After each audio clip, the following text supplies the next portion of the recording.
Tal como se inició a comienzos de año, seguimos trayendo cada semana un bloque en el cual presentamos tres noticias breves, pero relativas y contundentes a la actualidad que acontece dentro del mundo. Primera noticia. Hubo un extraño caso de un hito recuperado, el número 132, que curiosamente ya había sido encontrado en 2007. Pocas horas antes de fin de año, las abuelas de Plaza de Mayo habían encontrado al nieto 132 y decían, con la alegría que da la conquista de la verdad, pero tal como lo presentó Estela Carlotto, parece que ha obviado un pequeño detalle. Del Valle Morales había sido sentenciada y luego había sido detenida y luego desaparecida junto a gran parte de su familia en la ciudad de Monteros, Tucumán, en el año 1976. La noticia de restitución de la identidad de Juan José fue confirmada por las autoridades del Juzgado Federal número 1 de Tucumán tiempo atrás, y esto se habría dado en relación a la crianza que tuvo con una familia dueña de la finca en la cual trabajaba su madre biológica. A principios del año 2004, Juan José decidió comenzar su búsqueda junto al nodo Tucumán de la Red por el Derecho a la Identidad de las Abuelas de Plaza de Mayo, y también acompañaban allí la Comisión Nacional por el Derecho a la Identidad, CONADI. Allí Juan José pudo acceder al Banco Nacional de Datos Genéticos, donde constató que efectivamente Mercedes del Valle Morales era su madre biológica. Que por cierto, dicha mujer, y esto es un dato no menor, se había visto involucrada dentro del accionar de Montoneros. Esto no es justificar lo lamentable que tuvo que padecer su madre en cuanto a la desaparición forzada, pero sí poner en contexto de que ciertamente aquí lo que hubo fue victimarios de ambos bandos. Y es tan condenable un accionar como el otro. Al menos esa es nuestra postura en ese sentido. Esa es la noticia. ¿Cuál es el punto aquí? Que quien impulsó su búsqueda fue su esposa, Ana del Valle Díaz, quien no dejaba de sorprenderse de que Juan José tenga 3 documentos sucesivos, todos con apellidos diferentes. En el primer DNI era Salarayán, en el segundo era Morales y en el tercero era Carzola. Y en todos siempre se llamaba Juan. Curiosamente, como punto, aparecía como nieto recuperado número 132 horas antes de que terminase el año 2022. Pero según los archivos históricos, la sentencia que adjudicaba su verdadera identidad ya se había constatado en 2007, y en 2007 la propia Estela Carlotto ya había hecho el anuncio de que habían recuperado a Juan José. Parece ser que el negocio de los derechos humanos sigue floreciendo, porque de un hecho tan trágico, tan lamentable como es una desaparición forzada, parece que necesitan mantener en vilo la agenda y por algo tienen que recurrir a recuperar nietos ya recuperados. Dos veces. Lo cual demuestra que no hay un interés genuino por la verdad histórica. Sino mantener un negocio que por cierto es de buena fin y sabía bastante, ¿no? Con la gente de Sueños Compartidos. Noticia número 2. Se supo cuál fue la causa de muerte principal en el mundo del año 2022.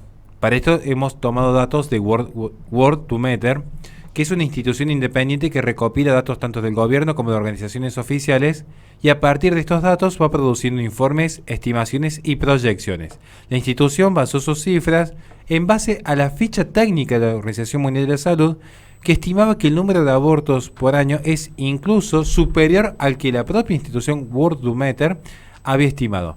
Alrededor de 73 millones de abortos inducidos ocurren en todo el mundo cada año. Esto lo indicaba la OMS.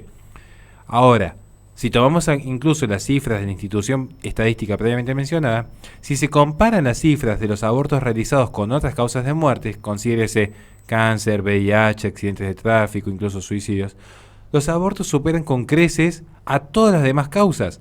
Se estima que en el año 2022 9,6 millones de personas lamentablemente han fallecido de cáncer, 6 millones a causa del tabaquismo, 16 millones por enfermedades comunes, 2 millones por SIDA. Las muertes por malaria y por alcohol también son significativas. Y sin embargo, cerca de 73 millones de vidas se perdieron a causa del aborto procurado.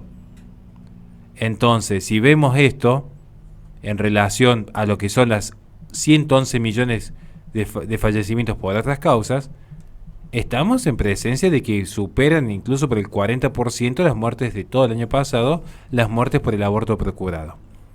Un dato que refleja hacia dónde se dirige nuestra sociedad, donde los más indefensos son los primeros en sucumbir ante los intereses políticos de una élite que claramente que no teme inundar las calles con sangre inocente. Tercera noticia. La Corte Interamericana de Derechos Humanos le da 10 días al gobierno boliviano para explicar sobre todo lo que acontece con la detención de Camacho.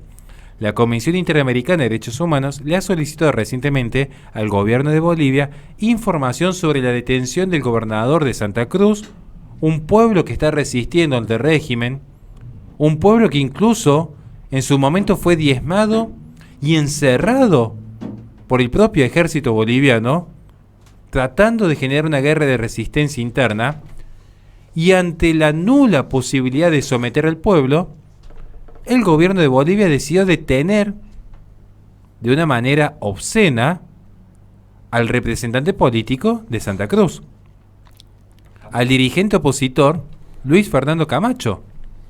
Una detención, pero ilegítima, que en esta noticia no nos vamos a detener mucho, porque recuérdese que ya tenemos en nuestro canal de Resistencia una entrevista que hemos llevado con especialistas de Bolivia, donde consta todo lo que ha ido aconteciendo en dicho pueblo.